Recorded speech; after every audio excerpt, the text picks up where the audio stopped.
चलिए, लेंस का न्यूमेरिकल करा रहे थे। बैठी बैठी, जल्दी बैठी, जल्दी बैठी। रफ कॉपी लीजिए। मुझे देखने आए।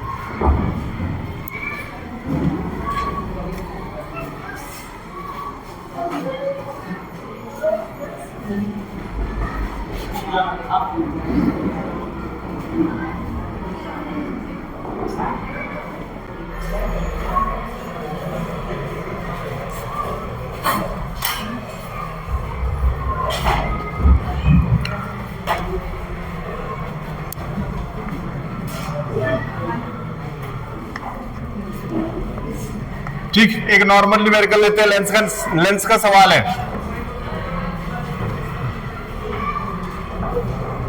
ठीक, इस बार डायग्रामेटिक सवाल है। एक सवाल से 3 सवाल बनाएंगे। ये कौन सा लेंस है? कौन सा लेंस है ये? Concave lens.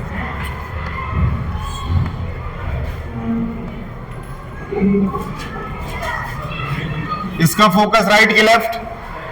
Left.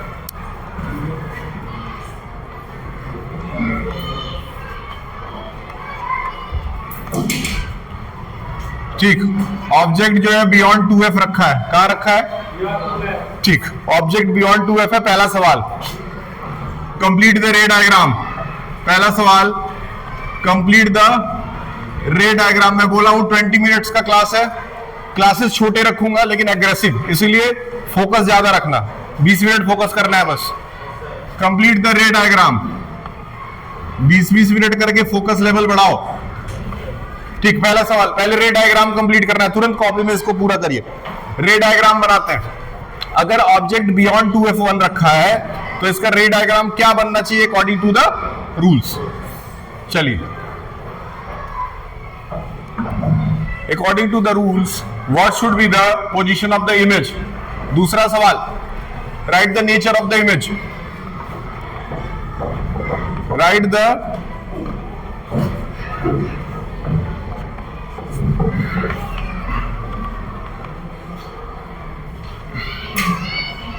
write the nature of the image.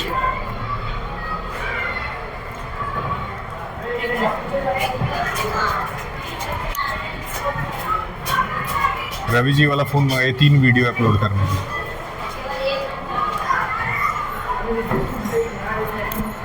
ठीक है, बताइए। दूसरा सवाल है नेचर ऑफ द इमेज। पहला क्रैक कर ले। पहला रे ऑफ लाइट स्ट्रेट जाता है।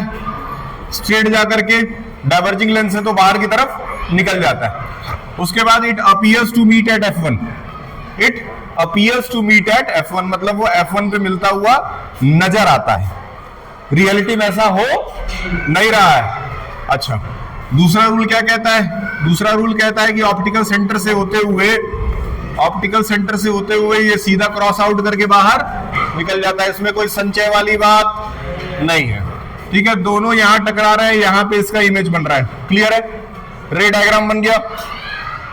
रे डायग्राम बन गया, फाइनल मान लें। अच्छी बात। ठीक, अच्छा, अगर रे डायग्राम बन गया तो पहला सवाल हमारा क्रैक हो गया। पहले सवाल में हमको मिल गया 1.5 मार्क्स। अच्छी बात। दूसरा सवाल जो है वो आपका 1 नंबर का है। पूछ रहा है right the nature of the image. पहला नेचर क्या होगा? Very good, virtual. दूसरा नेचर क्या होगा? इरेक्ट। क्या? इरेक्ट। इरेक्ट क्यों? इरेक्ट को क्यों? जब भी इमेज प्रिंसिपल एक्सिस से ऊपर बनेगा तो वो इरेक्ट ही माना जाएगा, और प्रिंसिपल एक्सिस से नीचे बनेगा तो वो इन्वर्टेड माना जाएगा। ठीक है, ठीक, बताइए। डिमिनिस्ट है कि मैग्निफाइड है? Very good, डिमिनिस्ट। डिमिनिस्ट क्यों है? ठीक, क्या मैग्निफिकेशन इसका ग्रेटर देन 1 है कि इक्वल टू 1 है क्या, या फिर लेस देन 1 है? Less than 1। Magnification is less than. ये 4 प्रॉपर्टीज हो गई। यहां पे आपको 1 नंबर और मिल गया। अब आप पा चुके हैं कितना? 2.5 नंबर। सवाल था 4 नंबर का।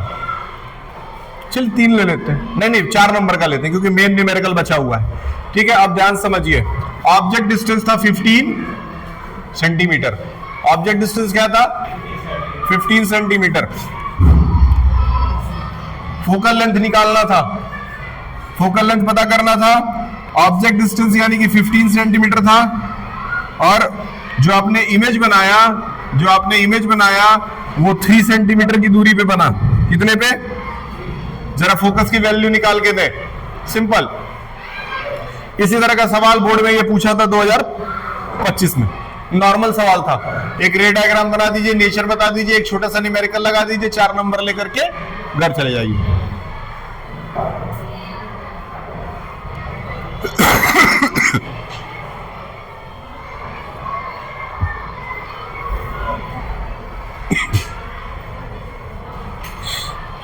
फोकल लेंथ कितना आ रहा है?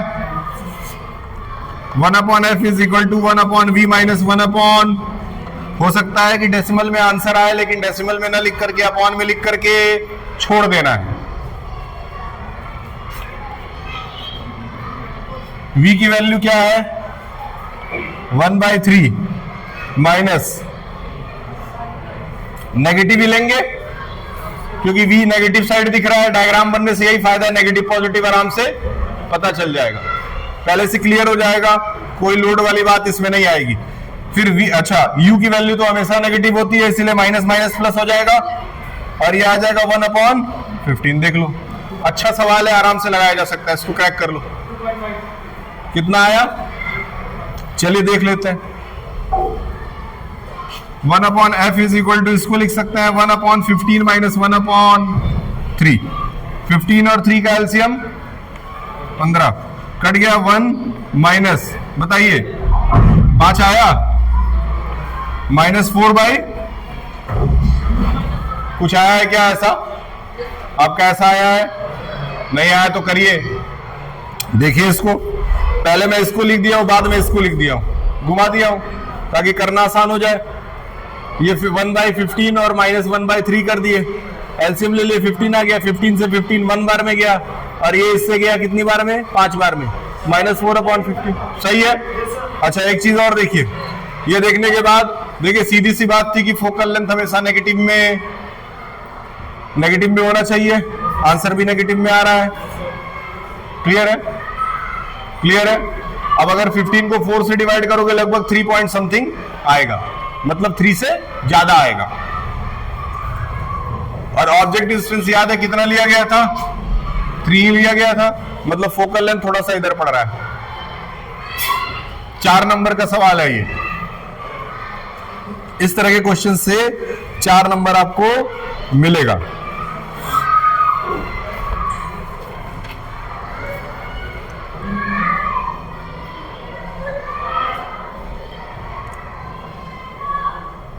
ठीक है ना। एक नॉर्मल क्वेश्चन है जो कि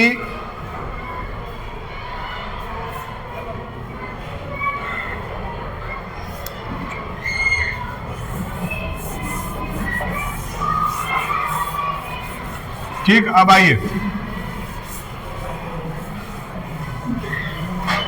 बहुत ध्यान से देखिए, 3 केसेस बना रहे हैं, 1 2 3। ठीक, बोर्ड में आया हुआ सवाल 1 2 3 एमसीक्यू है ये बोर्ड का। यहां पे आपका एयर, यहां पे आपका वाटर।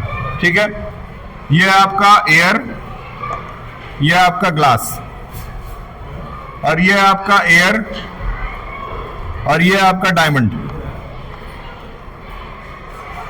ठीक, 3 diagrams, air water, air glass, air diamond. ठीक, ray of light will enter from air. तो एयर क्या है? डेंसर की रेयरर। दोनों में अगर कंपैरिजन करें तो बेंडिंग तो होना पॉसिबल है। ठीक, क्या ग्लास जो है वाटर से ज्यादा डेंसर है? नॉर्मल सी बात है, तो इसका मतलब यहां बेंडिंग और ज्यादा होना पॉसिबल है। ठीक, तीसरे वाले केस में क्या डायमंड दोनों से ज्यादा डेंसर है, तो इसका मतलब इसमें और ज्यादा बेंडिंग होना पॉसिबल है।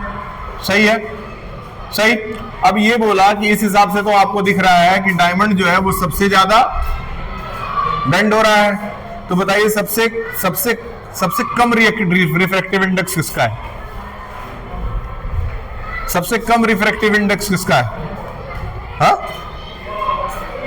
सबसे कम रिफ्रैक्टिव इंडेक्स कौन से केस में आएगा? वाटर का सबसे कम, और सबसे जहां सबसे कम है, ध्यान से सुनो, ये स्टेटमेंट बहुत इंपॉर्टेंट है, इसी पे सवाल क्रैक होता है।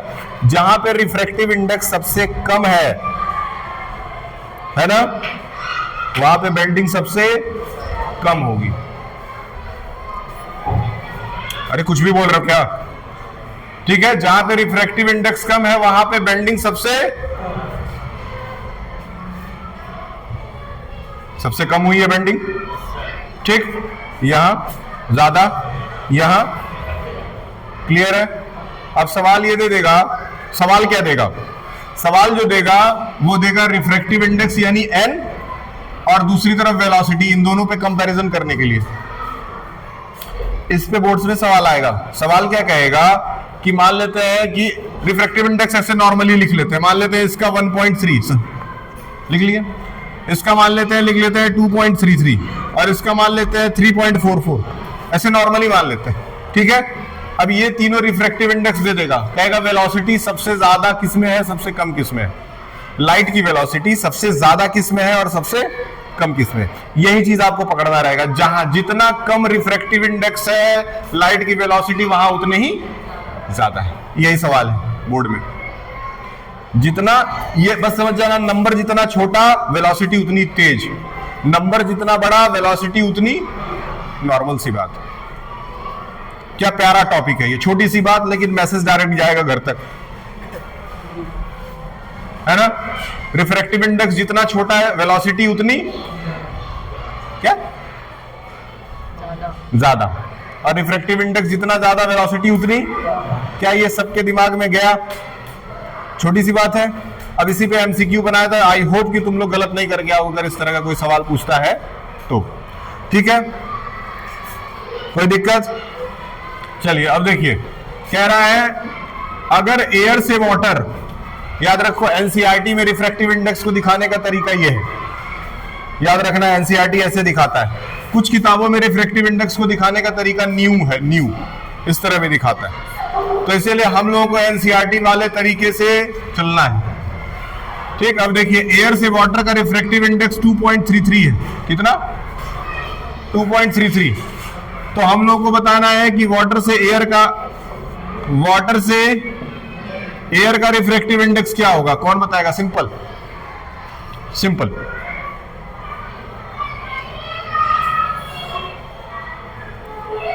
क्या होना चाहिए? 1.33।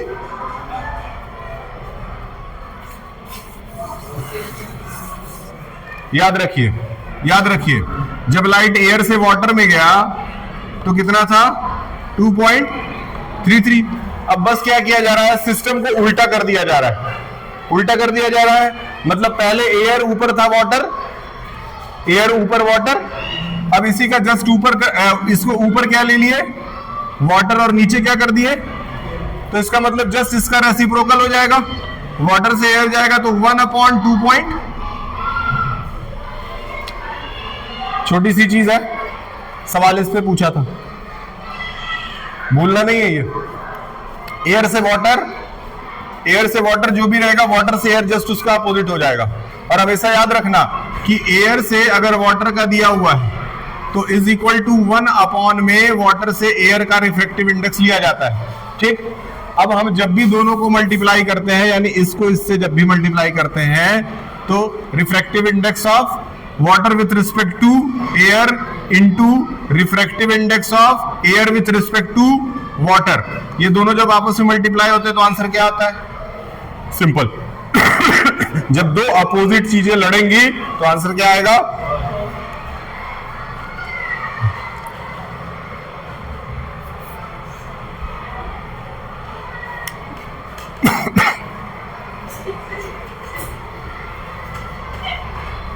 फिनिश, खत्म, टॉपिक खत्म हो गया। तुम सो रही हो, तुम इंटेलिजेंट लड़की हो, थोड़ा फोकस बढ़ाओ।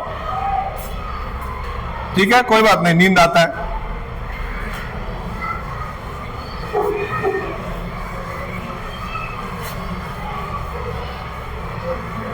ठीक, चलिए एक और सवाल करते हैं, छोटा सवाल है, बढ़िया सवाल है।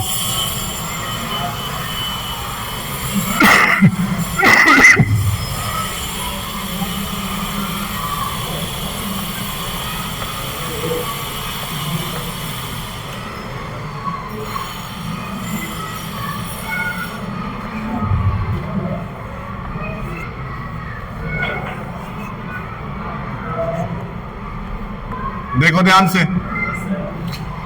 अब इस बार ऑब्जेक्ट को कहां लाए, ये इंपॉर्टेंट सवाल है, क्योंकि ये होता है कौन सा केस, ये कौन सा केस है, एक्सेप्शनल केस। ठीक है, एक्सेप्शनल केस के अंदर जो ऑब्जेक्ट है वो कहां आ जाता है, फोकस के और पोल के, बढ़िया केस है ये। रे ऑफ लाइट जाएगा सीधे कहां से निकलेगा,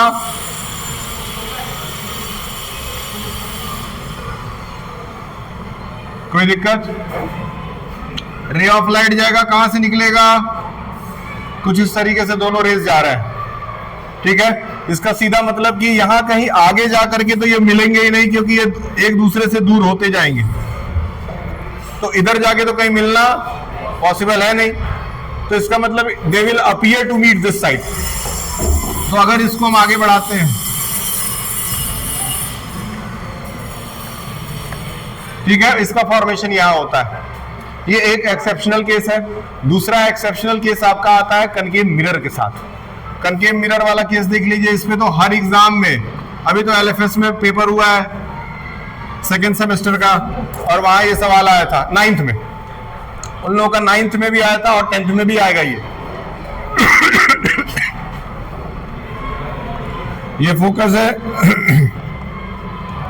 ये सी है, ये ऑब्जेक्ट है, कौन बनाएगा कौन बनाएगा,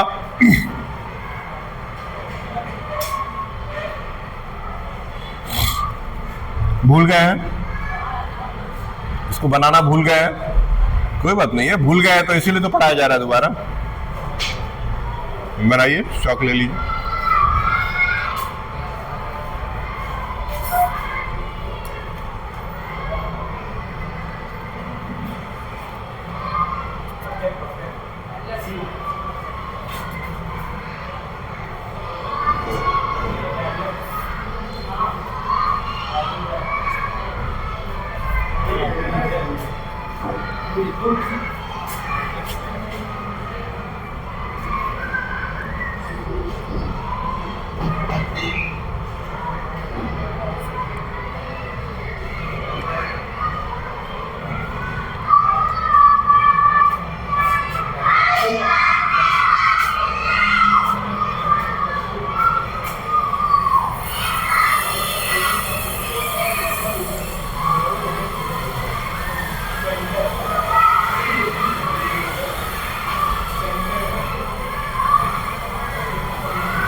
नहीं आया,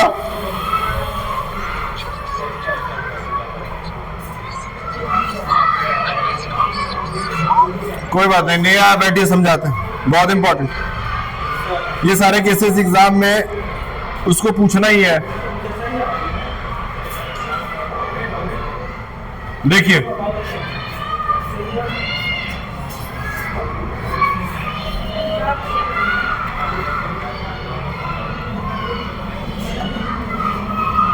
देख लीजिए, एग्जाम में गलत मत करिएगा। ठीक है, दो सिंपल रूल्स लगाएंगे। पहला रूल क्या लगाएंगे, रे ऑफ लाइट जाएगा फोकस से निकलेगा। दूसरा रूल क्या लगाएंगे, रे ऑफ लाइट जाएगा,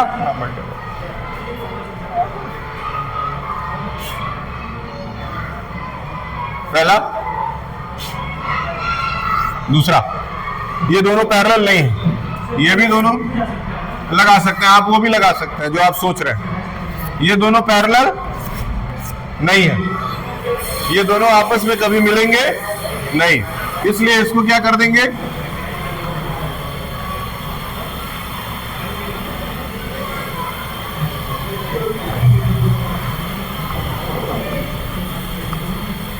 ठीक है, बोर्ड्स में पूछा गया सवाल 2024, आप पेपर निकाल के देख लीजिएगा। सिंपल है। अब ये एक्सेप्शनल क्यों है? क्योंकि इस मिरर के अंदर जितने भी इमेजेस बनते हैं वो सब के सब लेफ्ट हैंड साइड बनते हैं, सिर्फ इसको छोड़ करके। ठीक, ये आपका क्या है? वर्चुअल है, एकमात्र वर्चुअल वाला है कनकेव मिरर का, एकमात्र ये वर्चुअल है, इसलिए इससे पूछता है। एनीथिंग विच इज एक्सेप्शनल उस पे लोग ज्यादा ध्यान देते हैं। ठीक है, वर्चुअल क्या है? ये वर्चुअल। ठीक, दूसरा क्या है? ये इनलार्ज्ड। तीसरा क्या है? ये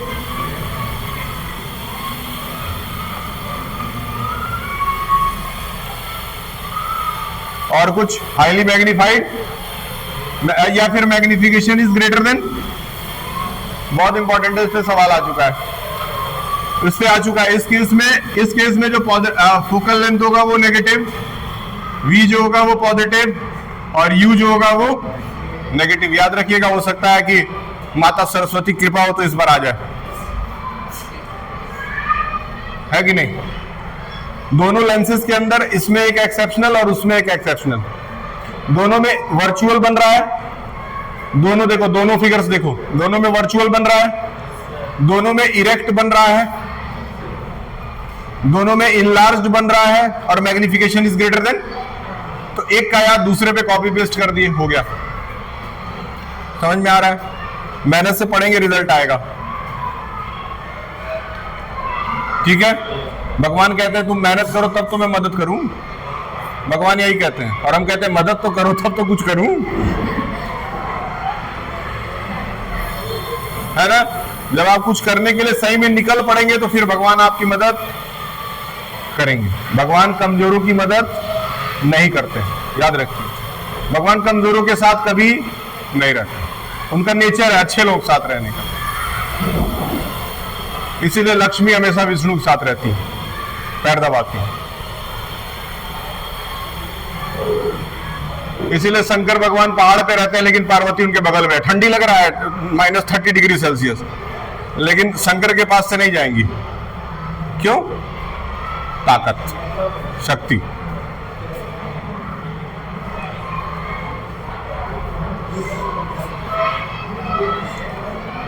चलिए यहां पे इसको रोक देते हैं, फिर जब टाइम मिलेगा तो आगे पढ़ेंगे।